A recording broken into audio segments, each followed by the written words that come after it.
Merhaba, ben Başak Kutlu Atay. Bu bir yazar ve çevirmen söyleşisi. Konuğum Kitabı Bilge Öl'ü Türkçe'ye çevirdiğim Stephen Jenkinson. Stephen bir aktivist, öğretmen, yazar ve çiftçi. Kanada'daki Orphan Wisdom School'un yani Öksüz Bilgelik Okulu'nun kurucusu.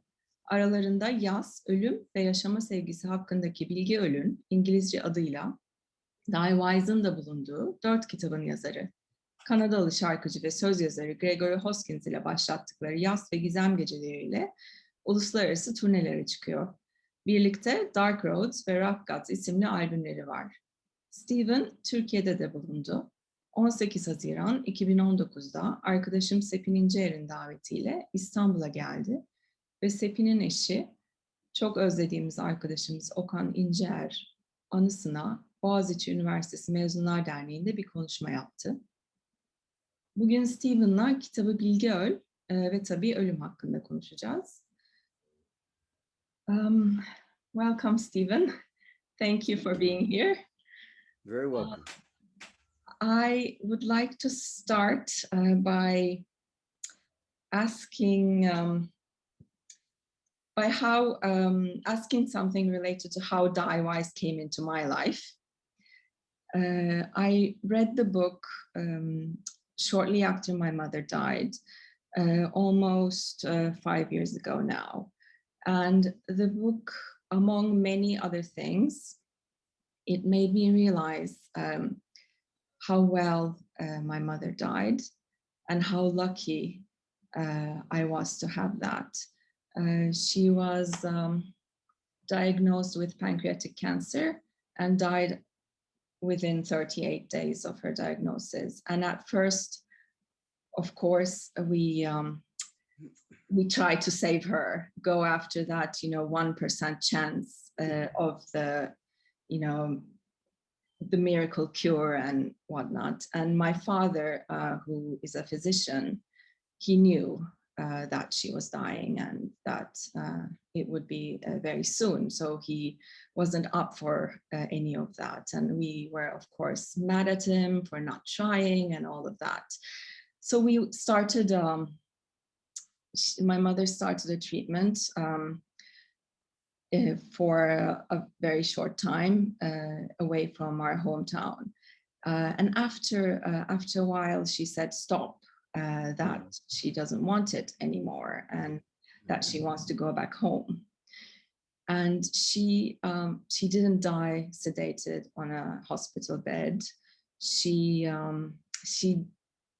knew she was dying and she didn't let anyone pretend she wasn't. She gave lots of people a lot to do and think about, and she didn't leave things unsaid, good or bad. And she, I think she was claimed by her father and mother and maybe others in her dreams. And it was almost like she knew where she was going. And I don't know how she was able to do this. But now that I think about it, I think she's a woman who was always there for people in difficult times, and that being the case, she had seen her fair share of death and she had been on the bedside many times, and I think maybe that was it. But that's not, how it happens most of the time. I don't know, 95% of the time that you don't get to see this. And when that's the case, how do we know, how do we even begin to know what to do when it's time? Sorry, it was a long question. No, I followed you. Well, I think we should be honest with each other and say, you don't. Most people don't know. That means they don't get to know. So you're really asking me, how does that change? I think, and the answer is, you must begin with an honest and frank assessment of how estranged most people's success-driven, self-directed lives have become from the ordinary realities called limit and frailty and finally death. Now I speak as a North American, and there's no, I hope that what I'm talking about is not true across the planet, and I don't believe that it is. There's lots of places where it's not what I just described. But any place that was founded like I'm Canadian, like my place was founded. It was founded by refugees, and it was not that long ago. And you know, people listening to this might think, look, you don't have to go back 400 years in history to talk about how we can have a better death in 2021.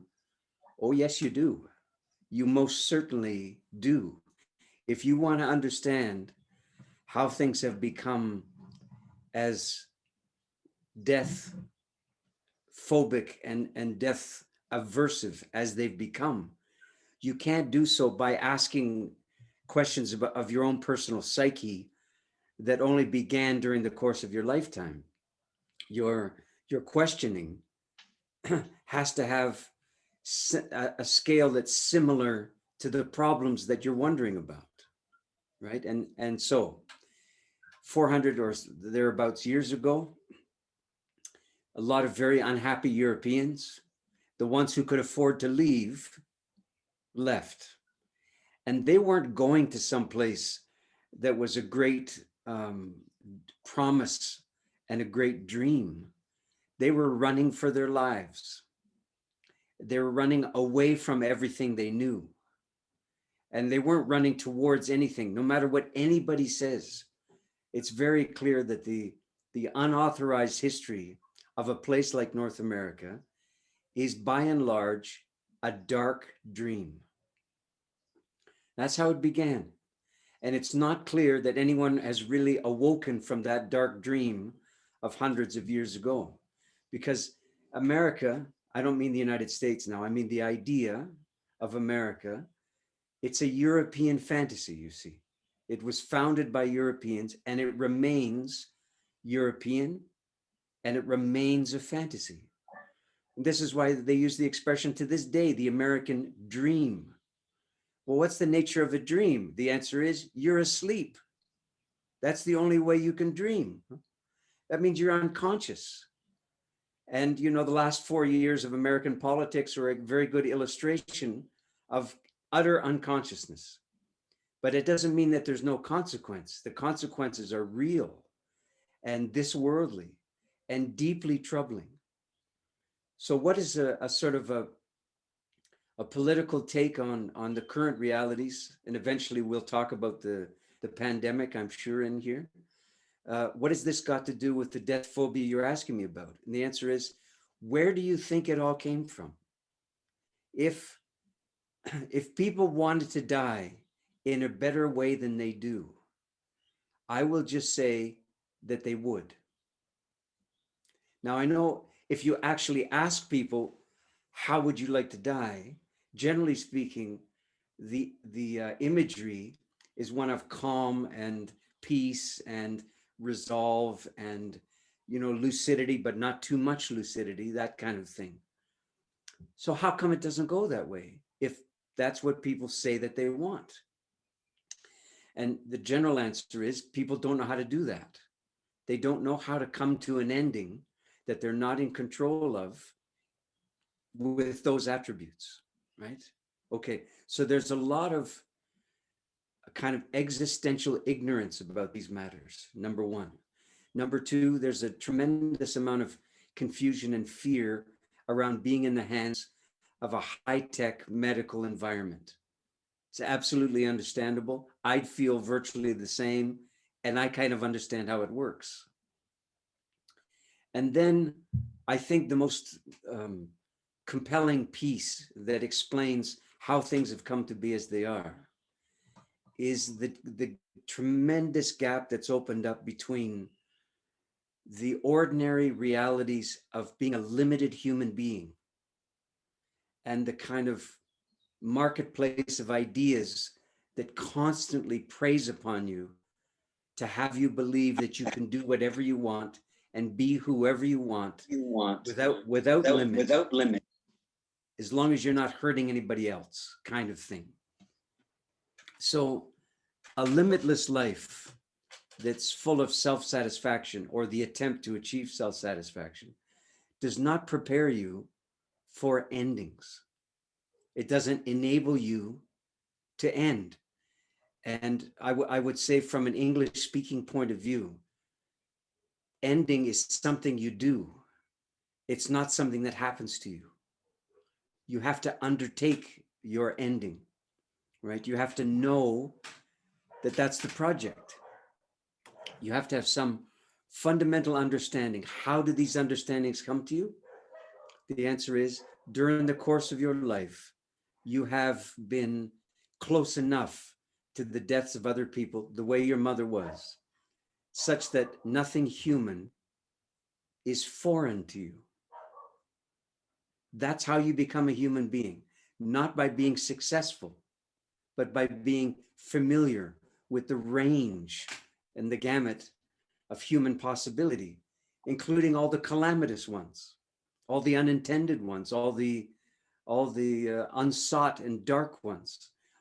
If you're a stranger from that stuff, when some portion of it comes to your house, it will look to you as something that never should have happened.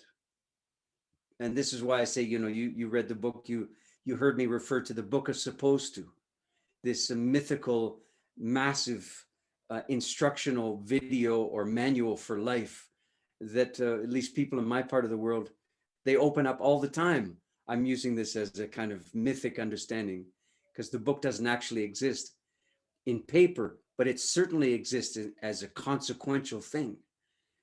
And people can refer to it all the time. They get a terminal diagnosis and they can say with a very straight face that this wasn't supposed to happen, that they ate enough vegetables and they took their vitamins and they didn't stress and they did meditation and whatever it is. And all of this is supposed to be insurance against life. But there's no insurance against life. And there's no safety from that point of view and all of these things. So to summarize what I'm saying, it comes to this. The problems that we have in the West regarding dying don't come from anywhere strange or unexpected. If you wanted to know, you could have known all along during the course of your life what dying would ask of you. Most people on my watch came to their dying as a shock and as an ambush and as some kind of treacherous betrayal that life was perpetrating upon them.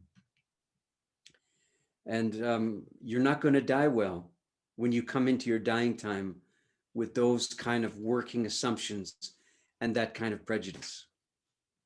So the beginning is to understand the kind of dark misgivings that you bring to it.